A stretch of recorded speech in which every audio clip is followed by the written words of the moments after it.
Hello everyone. दोस्तों, आज की वीडियो में हम डिस्कस करने वाले हैं आईसीपीएमएस के कॉन्सेप्ट के बारे में। बहुत इंपॉर्टेंट टॉपिक है एनालिटिकल केमिस्ट्री का और एग्जाम में हर साल इससे क्वेश्चन आता है। एंड मोस्ट इंपॉर्टेंट थिंग ये है दोस्तों कि कंपलसरी में इसका क्वेश्चन आता है। ओके, अलग से तो आता ही और कंपलसरी में भी हर साल आता है। तो आज की वीडियो में हम सबसे पहले आईसीपीएमएस का ओवरव्यू लेंगे, होता क्या है आईसीपीएमएस। उसके बाद एक लास्ट ईयर का सब्जेक्टिव क्वेश्चन सॉल्व करेंगे और हम बताएंगे कि उसको आपको कैसे लिखना है। ओके, तो आइए शुरू करते हैं। तो सबसे पहले हम बात करेंगे what is the principle of ICPMS. ICP मतलब inductively coupled plasma and MS मतलब मास स्पेक्ट्रोमीटर। ओके, तो व्हाट इज द प्रिंसिपल, तो इन दोनों को बेसिकली कंबाइन करके ही क्या बना है, आईसीपीएमएस बना है। तो दोस्तों आईसीपीएमएस में एक हाई टेम्परेचर आईसीपी होता है, high temperature inductively coupled plasma होता है, जिस सोर्स को मास स्पेक्ट्रोमीटर के साथ कनेक्ट कर दिया जाता है और दोनों को मिलकर उस इंस्ट्रूमेंट को हम क्या कहते हैं, आईसीपीएमएस कहते हैं। उस प्रोसेस को जो भी है उसको हम क्या कहते हैं, inductively coupled plasma mass spectrometry कहते हैं या मास स्पेक्ट्रोस्कोपी कहते हैं। फाइन, अब आईसीपी क्या करता है और एमएस क्या करता है। दोस्तों ICP source converts the atoms of the element in the sample to ions. जो इंडक्टिवली कपल्ड प्लाज्मा है जिसका काफी हाई टेम्परेचर होता है, वो एटम्स को आयंस में कन्वर्ट करता है। एटम्स किसके, सैंपल के, जिस सैंपल को आप एनालाइज कर रहे हो, जिस सैंपल को आप आईसीपीएमएस के थ्रू एनालाइज कर रहे हो, उस सैंपल के एटम्स को आयंस में कन्वर्ट करता है। कौन, इंडक्टिवली कपल्ड प्लाज्मा। एटम्स को आयंस में कन्वर्ट करने को क्या कहते हैं, आयोनाइजेशन कहते हैं। And what MS do, MS क्या करता है फिर। अब आयंस तो आपको मिल गया आईसीपी के थ्रू, अब मास स्पेक्ट्रोमीटर क्या करेगा, उन आयंस को सेपरेट करेगा और डिटेक्ट करेगा। एक डिटेक्टर होता है मास स्पेक्ट्रोमीटर में, वो क्या करता है, डिटेक्ट करता है। और सेपरेट का मतलब क्या है, कैसे सेपरेट कर रहा है, on the basis of mass. ठीक है, on the basis of mass वो आयंस को क्या करता है, सेपरेट करता है। सेम मास के एक साथ जाएंगे, जो डिफरेंट डिफरेंट मास के आयंस होंगे वो अलग अलग जाएंगे और उनको डिटेक्ट किया जाएगा और आपको एक पीक मिलेगी। उसकी एक पर्टिकुलर इंटेंसिटी होती है जिसके बेसिस पे हम उसको फिर एनालाइज करते हैं। फाइन, तो this is the basic principle of ICPMS. Okay, अभी हम डिस्कस करेंगे what is the process in ICPMS analysis. It is very important, ध्यान से देखना कि आईसीपीएमएस में क्या प्रोसेस होती है।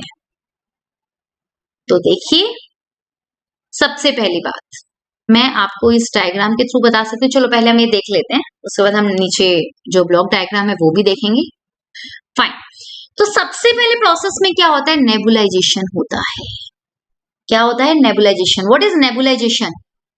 नेबुलाइजेशन क्या होता है, सैंपल जो था आपके पास उसको हम लिक्विड की फॉर्म में लेते हैं। किसकी फॉर्म में लेते हैं, लिक्विड की फॉर्म में लेते हैं। उस लिक्विड सैंपल को किस में कन्वर्ट करना, एरोसोल में कन्वर्ट करना। Conversion of liquid sample to aerosol, उस प्रोसेस को क्या कहा गया है, नेबुलाइजेशन कहा गया है। व्हाट इज एरोसोल, एटमोस्फियर में सस्पेंडेड पार्टिकल्स। ठीक है, एटमोस्फियर मतलब गैस, ठीक है, उसमें क्या है, सस्पेंडेड पार्टिकल्स, उसको क्या कहते हैं, एरोसोल कहते हैं। ठीक है, तो सैंपल को एरोसोल में कन्वर्ट करना, लिक्विड सैंपल को एरोसोल में कन्वर्ट करना, इस प्रोसेस को नाम दिया गया है नेबुलाइजेशन। तो what is the first process, कि इस एरोसोल का हम इंट्रोड्यूस करते हैं, इस एरोसोल को हम इंट्रोड्यूस करते हैं किसके अंदर, प्लाज्मा के अंदर। प्लाज्मा, आर्गन प्लाज्मा मतलब, आर्गन का मतलब क्या है, वहां पे कौन सी गैस प्रेजेंट है, आर्गन गैस प्रेजेंट है। ओके, और उस प्लाज्मा का टेम्परेचर कितना होता है, 6000 to 10,000 केल्विन। देख सकते हैं हम कितना हाई टेम्परेचर है। ओके, तो इस एरोसोल को हम आर्गन प्लाज्मा में इंट्रोड्यूस करते हैं। This is the first process. Okay, तो पहले क्या हुआ, नेबुलाइजेशन हुआ, लिक्विड जो सैंपल था वो एरोसोल में कन्वर्ट हुआ और उस एरोसोल को हमने प्लाज्मा में इंट्रोड्यूस किया है। अब वहां पर क्या होगा प्लाज्मा में, वो हम देखते हैं, व्हाट विल हैपन। तो सेकेंड स्टेप देखिए, प्लाज्मा क्या करेगा, काफी हाई टेम्परेचर है, तो प्लाज्मा सबसे पहले एरोसोल को ड्राई करता है। What do you mean by dry, dry मतलब डीसॉल्वेशन और इवेपोराइजेशन, मतलब वहां पे जो भी सॉल्वेंट मॉलिक्यूल्स हैं वो क्या हो गए हैं, वहां से रिमूव हो गए हैं, इवेपोरेट हो गए हैं। अब सैंपल कैसा हो गया, ड्राई सैंपल है, ड्राई एरोसोल है। ठीक है, तो सबसे पहले प्लाज्मा क्या करता है, एरोसोल को ड्राई करता है, उस प्रोसेस को हम क्या कहते हैं, डीसॉल्वेशन या इवेपोराइजेशन। उसके बाद अगर उस सैंपल में कुछ भी मॉलिक्यूल्स प्रेजेंट है, मतलब एटम्स ऑब्वियस सी बात है मॉलिक्यूल की फॉर्म में ही वहां पे प्रेजेंट होंगे, राइट? तो उस मॉलिक्यूल को क्या करेगा प्लाज्मा? डिसोशिएट करेगा। किस फॉर्म में? एटम्स की फॉर्म में। तो सबसे पहले देखिए सॉल्वेंट मॉलिक्यूल्स रिमूव करें, आपके पास ड्राई मॉलिक्यूल्स बचे जिसे आप एरोसोल भी बोल रहे हैं। अब उस मॉलिक्यूल को हाई टेम्परेचर डिसोशिएट करेगा, तोड़ देगा एटम में। अब एटम में से आप क्या निकाल सकते हो? Electron. Then removes an electron from the atoms, thereby forming singly charged ion. आपको क्या मिलेंगे? आयंस मिलेंगे। तो मॉलिक्यूल का एटम में कन्वर्ट होना एटोमाइजेशन, एटम्स का आयन में कन्वर्ट होना आयोनाइजेशन। तो कौन सी प्रोसेस हुई? Atomization and ionization. सबसे पहले nebulization, then solvation, then evaporization, then atomization, then ionization. Okay, ion मिल गया फाइनली। अभी उस आयन को हम कहाँ डालेंगे? मास स्पेक्ट्रोमीटर में, which are directed into a mass filtering device known as the mass spectrometer. अब मास स्पेक्ट्रोमीटर क्या करता है? उन आयंस को मास के बेसिस पे सेपरेट करता है और डिटेक्टर उनको डिटेक्ट करता है। क्लियर है? तो ये स्टेप्स याद रखना, एग्जाम में लिखने में काम आता है। बहुत ही टू द पॉइंट मैंने आपको यहाँ पे एक नोट्स की फॉर्म, एक आंसर की फॉर्म में मैं आपको बता रही हूँ चीजें, आप डायरेक्टली ये सारी चीजें एग्जाम में लिख सकते हो। नेक्स्ट देखिए, mass spectrometer acts as a mass filter. Mass filter मतलब वो मास के बेसिस पे फिल्टर कर रहा है to sort ions by their mass to charge ratio. M by Z ratio के बेसिस पे वो सभी आयंस को क्या करता है? सेपरेट करता है। Okay fine. M by M मतलब मास, जेड मतलब चार्ज, जो उन आयंस में चार्ज होता है। ओके, फिर उसके बाद क्या होगा? वो मान लो अब जैसे एज्यूम कर लो कि यहाँ पे 3 डिफरेंट मासेस के आयंस मिले हैं आपको, तो ये अलग अलग जाएंगे, इनको सेपरेट किया जाएगा और एक एक करके फिर डिटेक्टर इनको क्या करेगा? डिटेक्ट करेगा और आपको क्या मिलेगी? वहां पे पीक मिलेगी। तो detector counts individual ions exiting the mass spectrometer और फिर आपको पीक मिलती है और उससे आप क्या करते हैं? उस पीक की इंटेंसिटी से आप कॉन्सेंट्रेशन डिटरमाइन करते हैं उस एलिमेंट की। क्वांटिटेटिव एनालिसिस, आपको क्वांटिटी पता चलती है कि कितना सैंपल है, कितना अमाउंट है इस एटम का, इस क्लियर है? तो this is the process of ICPMS analysis. ये आप नीचे डायग्राम देख सकते हैं, बहुत ही बेहतरीन तरीके से इस डायग्राम में दिया हुआ है। एग्जाम में पता है एक बात मैं आपको बता देती हूँ, थियरी के साथ साथ जितना आप डायग्राम्स बना के या ब्लॉक डायग्राम्स बना के चीजों को रिप्रेजेंट करेंगे ना, तो एग्जामिनर को अच्छा लगता है। आपका आंसर एक बहुत ही अच्छी रिप्रेजेंटेशन देगा, आपको बहुत अच्छे मार्क्स भी मिलेंगे उसके। तो रिप्रेजेंटेशन बहुत ज्यादा मैटर करती है। तो जितनी भी बातें लिखी मैंने ऊपर, ये तो लिखनी ही है आपको, लेकिन साथ में अगर आप ये डायग्राम बना देंगे ना, तो बहुत ही सुंदर हो जाएगा आपका आंसर, बहुत ही ब्यूटीफुल। और आपको एग्जामिनर मतलब दिल खुश हो गया, आपको वहां मार्क्स देगा। और जब अगर सिर्फ आप डायग्राम नहीं बनाते, सिर्फ थ्योरी लिखते हैं, तो कहीं ना कहीं सोचेगा हाँ ठीक है ठीक है ठीक है, 2-3 नंबर काट ही लेगा फालतू में, बेशक से आपने सब कुछ लिखा है बट 2-3 नंबर फिर भी कट जाएंगे।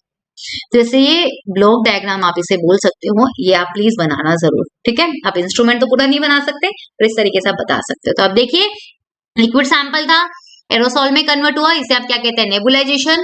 इस एरोसोल को हमने प्लाज्मा में इंट्रोड्यूस किया, वहां पे सबसे पहले क्या हुआ? डिसोल्वेशन, या उसे आप इवेपोराइजेशन भी कह सकते हैं।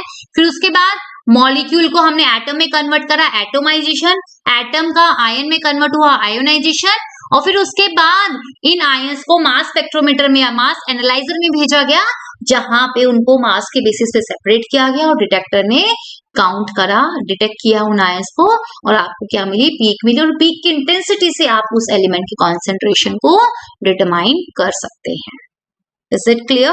तो this is the process of ICPMS. I hope आपको समझ में आया होगा। तो इस मैंने बहुत ही ब्रीफ में और टू द पॉइंट चीजें, पॉइंट वाइज जो मैंने वर्ड यूज किया था ना, पॉइंट वाइज नोट्स बनाने, तो वही है, ये पॉइंट वाइज नोट्स है, ठीक है? ओके, तो आपको समझ में आया होगा कैसे पॉइंट वाइज नोट्स बनाने हैं। चलो अभी हम एक प्रीवियस ईयर का क्वेश्चन सॉल्व करते हैं। बहुत ही अच्छा क्वेश्चन है दोस्तों, 2023 में जीएसआई में इसका जो एग्जाम हुआ था एनालिटिकल केमिस्ट्री का, पेपर 3 देख लेना जाके। वहां पे सेक्शन ए में जो क्वेश्चन नंबर 1 है, उसका पार्ट जी आपको ये तो पता होगा कि क्वेश्चन नंबर 1 जो होता है उसके सारे पार्ट्स कंपल्सरी होते हैं, वहां पे कोई चॉइस नहीं होती है, ठीक है, चाहे कुछ भी हो। तो इसलिए हमें पढ़ना पड़ता है, अब ज्यादा स्किप नहीं कर सकते हैं सिलेबस को, थोड़ा बहुत ही 1-2 चीजें ही आप कोशिश करिए स्किप करने की, ट्राई करिए मोस्टली पार्ट कवर करने की, क्योंकि सेक्शन ए का जो क्वेश्चन नंबर 1 है वहाँ पे काफी क्वेश्चंस आते हैं और वो सारे के सारे कंपल्सरी होते हैं और उसमें मोस्टली कंप्लीट सिलेबस को कवर किया जाता है, ठीक है। तो what is this, how does high concentration of calcium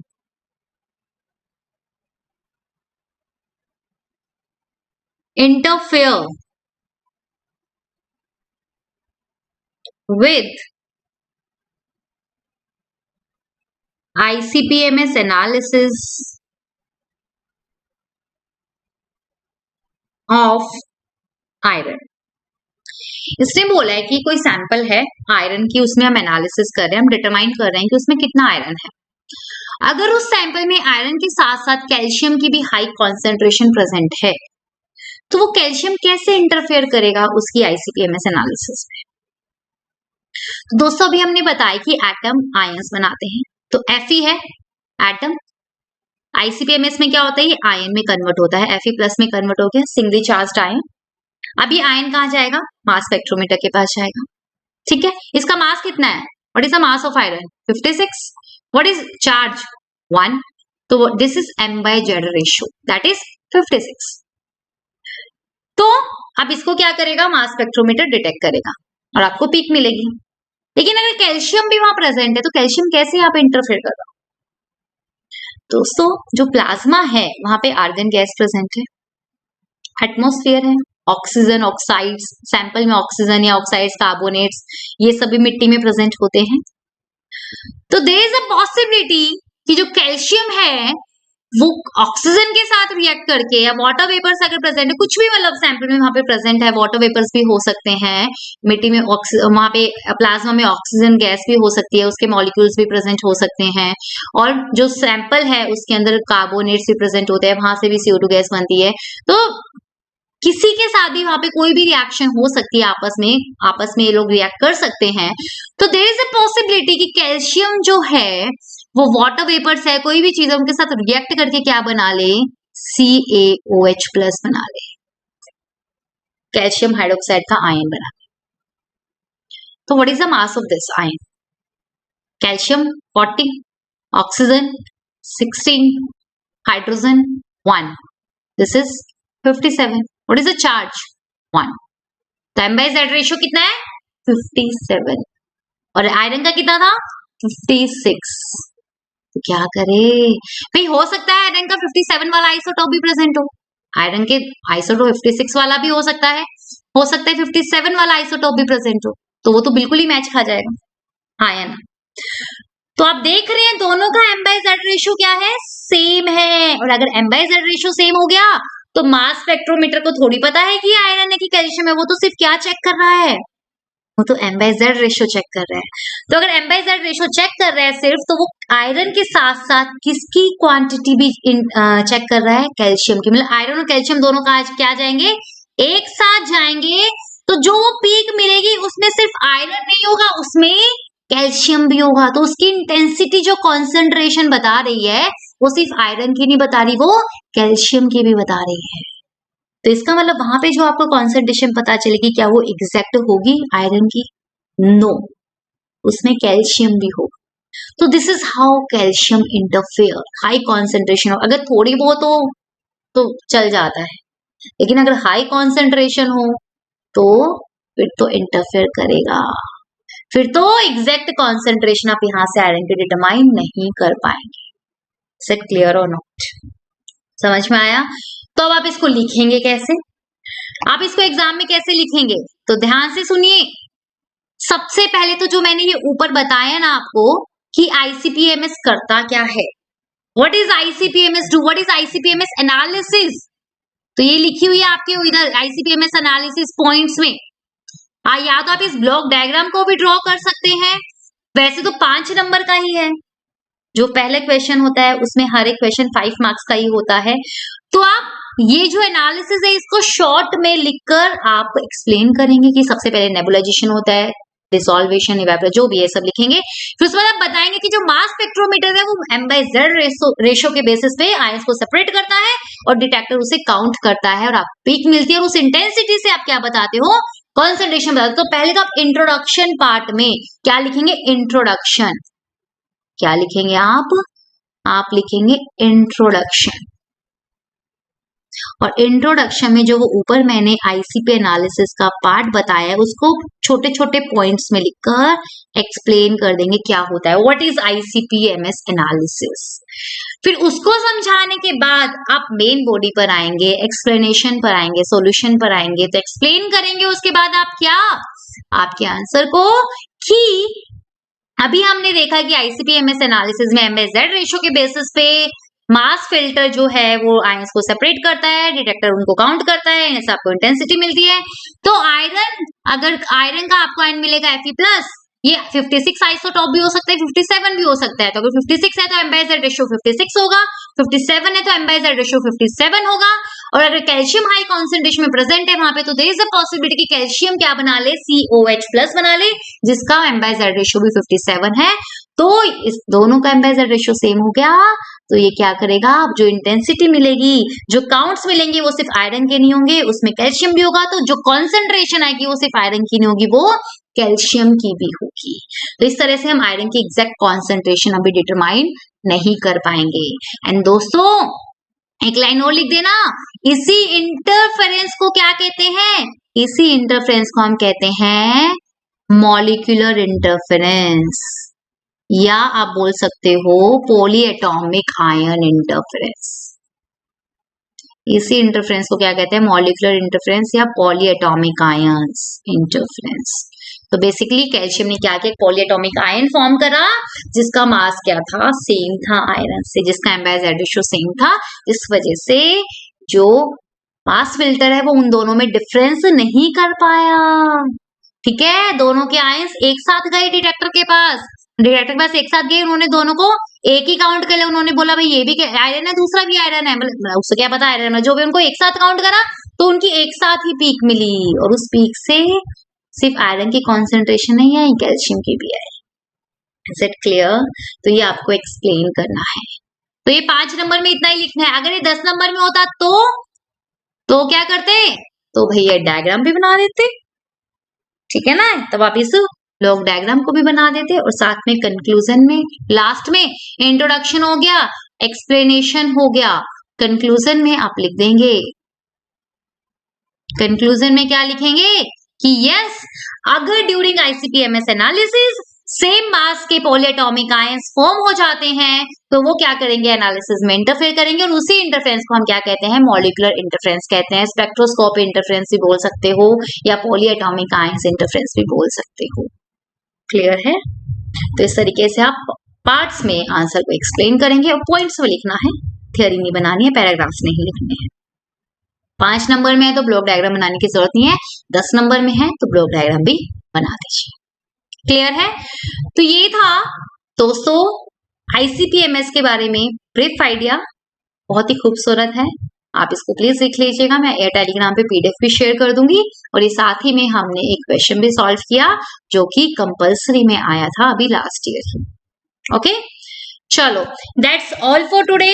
अभी नेक्स्ट वीडियो में हम नेक्स्ट टॉपिक या कुछ और टॉपिक या कुछ और कॉन्सेप्ट लेकर आएंगे, और साथ में एक पीवाईक्यू भी लेकर आएंगे। ओके, चलो बाय बाय, टेक केयर।